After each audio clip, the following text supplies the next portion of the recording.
It's October 6th, 2025. Happens to be my birthday today, October 6th. I am now planting some Chamard oak acorns in half of my new air pruning bed that I built yesterday. And I've got real mixes of compost. I got compost from aged, decaying leaves and hay and goat poops.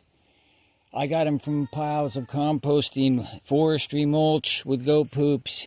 I've got another pile that was a bunch of sorghum stalks and hay, peanut hay had been composting in there. It's almost about a year, almost a year of composting. I've got a bunch of good broken down wood material. This is where we were piling up all the cut pine and other cuttings for the goats here, and a lot of wood decayed in here, and there's decayed leaves and some soil. Been getting a lot of this good light stuff, and you can't see it from here, but over there yonder is a wetland, which is drying up a bit right now. The water's come down, and I've got a lot of humus from the floor of that.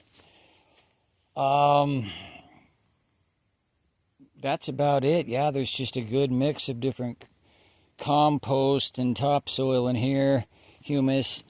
And now I'm going to continue to cover these so that they'll be about, with the soil up to the top level here at 12 inches, they'll be, 4, 5, 6 inches under or so here. And this will be their winter bed here. About the area, it's a area up on some berms here. 18-acre goat refuge lake is down there, and a lot of goat infrastructures around here. There's pine in here, and some of it's dead and being removed. There's an oak tree that fell down over there. Sad. Sycamore tree here, and there's some popcorn, which we plan to eradicate. We plan to cut these guys down, but not right now. There's one competing right there with that sycamore too. We're going to take that baby out. We're going to use the logs to produce mushrooms. These are probably our biggest popcorn trees out here that grow up, and man, they grow fast. So a lot of that shade element will be eliminated here. There is going to be a building out here. You see the footings here. That there's 6 big concrete footings, and that's going to be a 24 by 24 foot greenhouse with a half of it a 12 by 24 foot 2-story liveaboard greenhouse command center, if you will, and then the other 12 by 24 will be the greenhouse there with a full southern exposure at the lakeshore. Again, it's a construction zone. I'm not hiding the materials and what looks like a mess, but there's no trash here, folks. There's no trash, okay? Anything that's edible gets composted, gets eaten right away.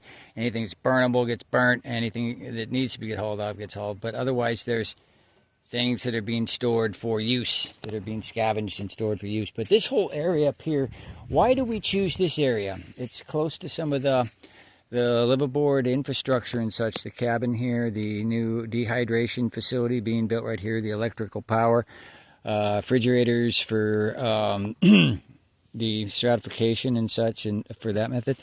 Why do we build it right here?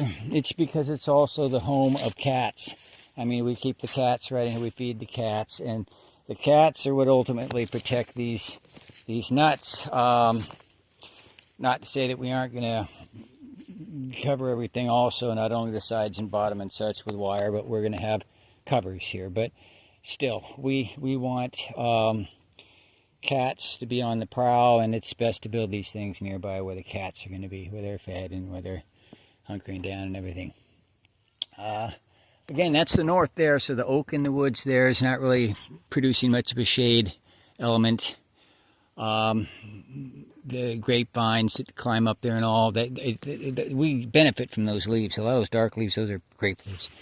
But these will be coming out, so there won't be as much a shade in it. When that gets to be a 2-story building there, then there'll be a little bit, there's going to be some sunlight blocked. But again, these are for sprouting some young trees, and a lot of what we do, we don't hold them in the beds to the entire next winter. We put them out. We get them out. We just want them to sprout in the spring. We get them right out in their end destinations with a full plant protection enclosure and plant on people's lands and such. We're not really, just all hell bent on just waiting till the next winter and providing bundles of bare rootstock for large customers and such as the nurseries do. We've got a lot of intermediary plantings. And look, the filtered light is great, folks. It just so many things out here. That's where they thrive. They like to be beneath some other trees and have some filtered light. So we have no qualms about putting our more beds in here. There's not a lot of room. It's up in here, some more beds up in here. Maybe another, I don't know, there could be a total of maybe 8 to 10 of these beds in this area if we want to do that many of them. Well, we'll see. We're ambitious all the time, but we can deliver on only so much of our ambition, but we try our best.